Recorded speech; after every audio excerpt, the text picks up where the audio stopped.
Okay, so I was driving up here and I took this corner a bit too quick, and as you can see, cut out this like meter long cut on the ground, and again, and look at the car, fully on its side.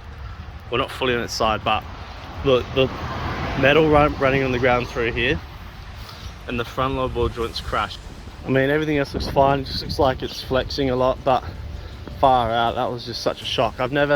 You hear stories about them breaking. I've had this car for 6 years and it's never actually happened, but now I'm a victim and I'm in the club now, the lower ball joint breaking club, and I think this is best case scenario because, as you can see, all the flare and panel is still intact. It's not been ripped up or anything, and I'm just I think I'm very lucky that, because I've seen other ones where the tyre actually folds in on itself and it rips up the guard, but this all looks mostly intact.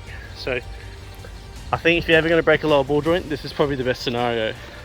And I'm not even on the main road, I'm on a side road. Main road's right there, so I'm actually out of traffic, out of the way.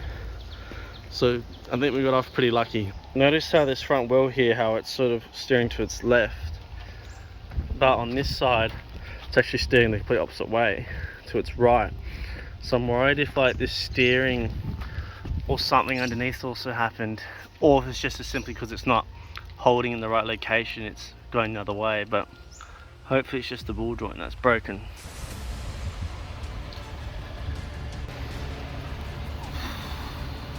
Alright, so the car's on a trolley jack, and it's also, well, the car's on a bottle jack, and then we've trolley jacked up the lower control arm, and then we've managed to get the lower ball joint back on, but the thread on it's buggered, so we're using a snatch strap to strap that to just to the underside of the lower ball joint, just so it can tow it up on the truck in a straight line. So very good, and the damage is going to be minimal, which is really good, so super stoked.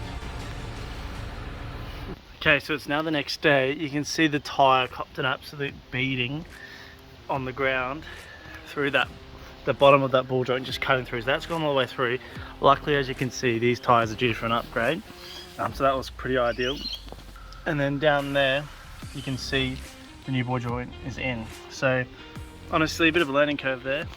Okay, so obviously that was an ideal situation, but I've learnt my lesson. Don't buy lower ball joints off eBay. Buy them from retailers or like a genuine part, even though they're quite expensive.